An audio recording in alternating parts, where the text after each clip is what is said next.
வணக்கம். G news 24x7 செய்திகளுக்காக செய்தி வாசிப்பவர் உதயகுமார். பொன்னேரி அருள்மிகு ஸ்ரீ ஆனந்தவல்லி சமேத ஸ்ரீ அகத்தீஸ்வரர் திருக்கோவிலில் பாலாலய விழாவை சிவாச்சாரியார்கள் வெகு சிறப்பாக நடத்தி வைத்தனர். திருவள்ளூர் மாவட்டம் பொன்னேரியில் பிரசித்தி பெற்ற அருள்மிகு ஸ்ரீ ஆனந்தவல்லி சமேத ஸ்ரீ அகத்தீஸ்வரர் திருக்கோவில் உள்ளது. சிவபெருமானால் ஏற்பட்ட சாபம் விலக பார்வதி தேவி இங்கு சுயம்புலிங்கத்தை 11 அமாவாசைகள் வழிபட்டதாக கோவிலின் ஐதீகம் என்று கூறப்படுகிறது. சுமார் 1200 ஆண்டுகளுக்கு முன்பு சோழ மன்னர்களால் கட்டப்பட்ட இக்கோவிலின் கும்பாபிஷேகம் 20 ஆண்டுகளுக்கு முன்னர் நடைபெற்றது. இந்நிலையில் இக்கோவிலை புனரமைத்து மகா கும்பாபிஷேகம் செய்ய ஏற்பாடுகள் நடைபெற்று வருகின்றன. இதன் ஒரு பகுதியாக நேற்று பாலாலய விழாவிற்கான கணபதி பூஜை, கோ பூஜை, சிறப்பு யாக கலச பூஜைகள் உள்ளிட்டவை நடைபெற்றது. இந்நிலையில் சிவாச்சாரியார்கள் இன்று முக்கிய புண்ணிய நதிகளில் இருந்து கொண்டு வரப்பட்ட புனித தீர்த்த கலசங்களுக்கு சிறப்பு யாகங்கள் நடத்தினர். தொடர்ந்து மேளதாளங்கள் முழங்க புனித நீர் கலசத்துடன் ஆலயத்தை வலம் வந்தனர். சாஸ்திரப்படி அத்திப்பழகையில் வரையப்பட்ட தெய்வ திருமேனிகளுக்கு அஷ்டபந்தன மகா பாலாலயத்தை வெகு சிறப்பாக நடத்தி வைத்தனர். இதில் பெருந்திரளான பக்தர்கள் கலந்து கொண்டு அருள்மிகு ஸ்ரீ ஆனந்தவல்லி தாயார், அருள்மிகு ஸ்ரீ அகத்தீஸ்வரர் உள்ளிட்ட பரிவார தெய்வங்களை பக்தியுடன் வழிபட்டு கோவில் திருப்பணி சிறப்புடன் நடைபெற்றது.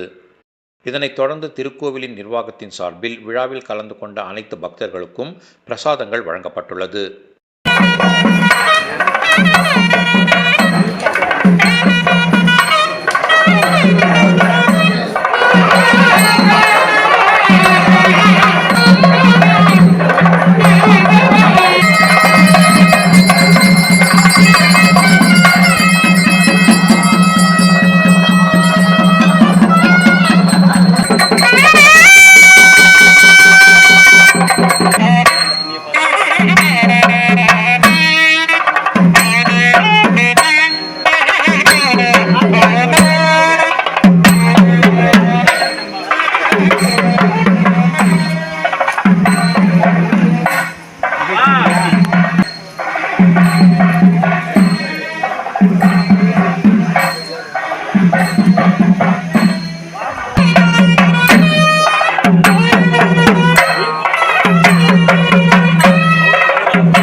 Hey!